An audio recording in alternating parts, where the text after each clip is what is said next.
Le principe des canapés solidaires, c'est assez simple, comme le nom l'indique, on propose à des habitants, des gens de la CDA, d'héberger pendant quelques jours, quelques semaines, des migrants qui autrement seraient à la rue. Et ça donne l'occasion à ces migrants non seulement d'avoir un toit, d'avoir le gîte et le couvert, mais aussi de partager la vie d'une famille pendant le temps où ils sont hébergés. Et puis ensuite on change d'hébergement, on change de maison, ils voient différentes façons qu'ont les familles de vivre. Voilà.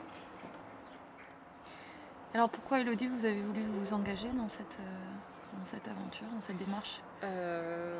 Bon, moi j'avais, avant d'accueillir qui que ce soit, quelque migrant que ce soit, j'avais vraiment ce sentiment d'impuissance face aux migrants qui arrivent et qui arrivent. Enfin voilà, les images chocs des médias me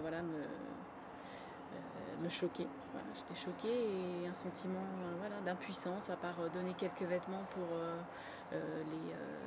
la jungle de Sangatte, voilà, faire des actions comme ça.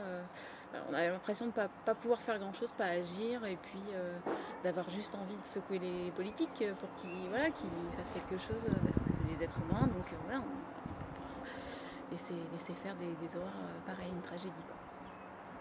Et puis chez une amie, l'été dernier, j'ai vu qu'elle accueillait un jeune, donc je lui ai posé plein de questions.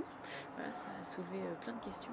Voilà, comment ça se passait avec sa famille, avec ses enfants, si c'était simple, voilà, comment ça se passait.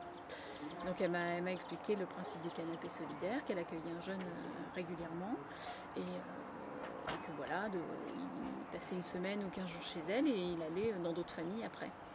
Et moi, c'est un moment où dans notre famille, on avait une chambre qui se libérait, un des ados qui partait faire des études à Nantes. Et voilà, voir cette chambre libre, c'était un peu triste. On a eu l'idée d'accueillir peut-être une fille au père, voilà, pour découvrir voilà, quelqu'un déjà de différent, voilà, qui nous apporterait quelque chose. Et puis quand j'ai fait cette rencontre voilà, chez mon amie, voilà, c'était évident que cette chambre, fallait juste l'ouvrir pour quelqu'un qui en avait vraiment besoin, quoi. Voilà, un jeune migrant à La Rochelle, quoi.